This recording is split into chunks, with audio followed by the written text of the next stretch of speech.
അതാ നോക്കൂ, മുറ്റത്തൊരു മൈന. +2 മലയാളം ചോദ്യപേപ്പറിൽ അടിമുടി അക്ഷരപ്പിശക്. ആകെ 27 ചോദ്യങ്ങളിൽ 14 അക്ഷരത്തെറ്റുകളാണ് ഉണ്ടായിരുന്നത്. ഒരു ചോദ്യത്തിൽ തന്നെ 4 തെറ്റുകൾ വരെ കടന്നുകൂടിയിട്ടുണ്ട്.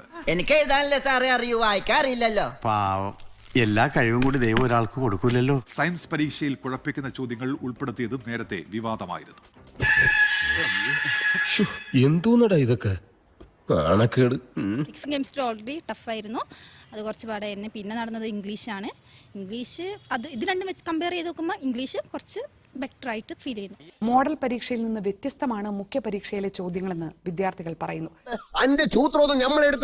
പരീക്ഷയുടെ നിലവാരം രാജ്യാന്തര നിലവാരത്തിൽ എത്തിക്കാനുള്ള ശ്രമമാണിതെന്ന് വിദ്യാഭ്യാസ വകുപ്പും പറയുന്നു.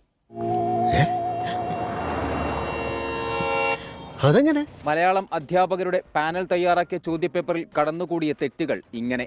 ചോദ്യം നമ്പർ 4, മാഡ്രിഡിലേക്ക് താമസം മാറ്റിയത്. സംശയിക്കേണ്ട, ശരിയായ പദം താമസം. എന്നാലും പറയാ, മലയാളത്തിൽ നിനക്ക് ഇത്ര വിവരം ഉണ്ടെന്ന് വിചാരിച്ചിട്ടില്ല. അതൊക്കെ ആവശ്യമുള്ളപ്പോ എടുത്ത് കാച്ചിയാ മതിയല്ലോ എന്ന് കരുതിയാ.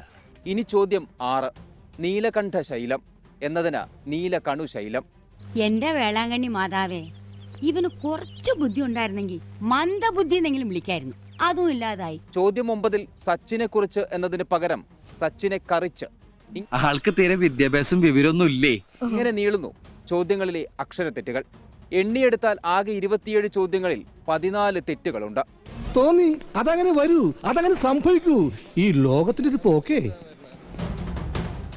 20ാമത്തെ ചോദ്യത്തിൽ മാത്രമുള്ളത് 4 തെറ്റുകൾ. ഞാനൊരു വലിയ സംഭവം അല്ലേ. സാധാരണ എഴുതി നൽകുന്ന ചോദ്യങ്ങൾ ടൈപ്പ് ചെയ്ത ശേഷം തെറ്റുകൾ കണ്ടെത്താൻ പ്രൂഫ് റീഡിംഗ് നടത്താറുണ്ട്. എന്നിട്ടാണ് ഇത്രയും തെറ്റുകൾ കടന്നുകൂടിയത്. ഒരു വ്യത്യാസം സംഭവം എന്താ വെച്ചാൽ അവര് മോഡൽ എക്സാം നടത്തിയത് വെറുതെ ആയ പോലെ തോന്നി. അതെ, ഒരു കാര്യം ഞാൻ പറഞ്ഞേക്കാം, ഇനി എനിക്ക് മേലും കീഴും നോക്കാനില്ല. ഞാനൊരു സത്യം പറയട്ടെ. വേണ്ട, പറയും എന്നാ പറ. എനിക്ക് പ്രാന്ത, ഒന്നും ഓർമ്മയില്ല എങ്കിലാ